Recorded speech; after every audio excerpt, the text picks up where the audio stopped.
என்னோட while true loop மாடியூல்ல இருக்க activity தான். இதுக்கு தேவையான மெட்டீரியல்ஸ் என்னன்னா bread board, LED, raspberry pi pico, அப்புறம் யூஎஸ்பி டைப் பி கேபிள். இது இருக்கணும்.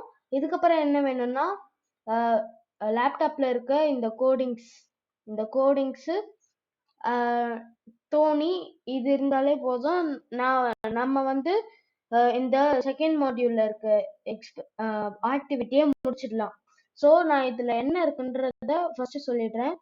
ஃபர்ஸ்ட் லைன்ல என்ன இருக்குன்னா இம்போர்ட் மிஷின், அதாவது ராஸ்பெரி பை பிக்கோவை நம்ம வந்து இம்போர்ட் பண்ணிட்டோம். நெக்ஸ்ட் டைம், அதாவது 1 செகண்ட் 2 செகண்ட்னா அதையும் இம்போர்ட் பண்ணிட்டோம்.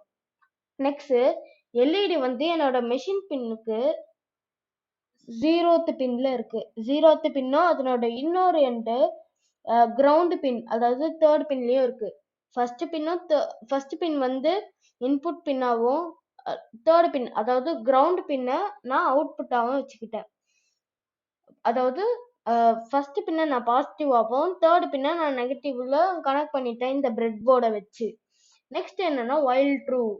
இந்த while true இருக்கும்போது என்ன ஆகும்னா அது ட்ரூவா இருந்துச்சு, இந்த மாதிரி பின் இருந்துச்சுன்னா அது பாட்டுன்னு போயிட்டே இருக்கும். அதாவது இப்ப எல்இடி ஆன்ல இருக்குன்னு வச்சுக்கோங்களேன், நம்ம யூ டைம் ஸ்லீப்புக்கு ஒன் செகண்ட் டிலே குத்துக்கிறோம்.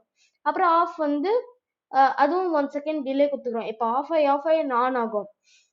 அது கண்டினியூஸா போயிட்டே இருக்கும். லூப் மாதிரி அது பட்டன் போயிட்டே இருக்கும். இந்த மாதிரி லூப் மாதிரி ஒரு தடவை முடிஞ்சிச்சுன்னா அது வந்து எம்பெடட் சிஸ்டம் கிளாஸ் ஸ்டார்டட்னு சொல்லிட்டு நான் வந்து கொடுத்துக்கிறேன். நம்ம என்ன வேணாலும் வச்சுக்கலாம். எப்படின்னா எல்இடி ஆன், எல்இடி ஆஃப் அப்படின்னு கூட வச்சுக்கலாம்.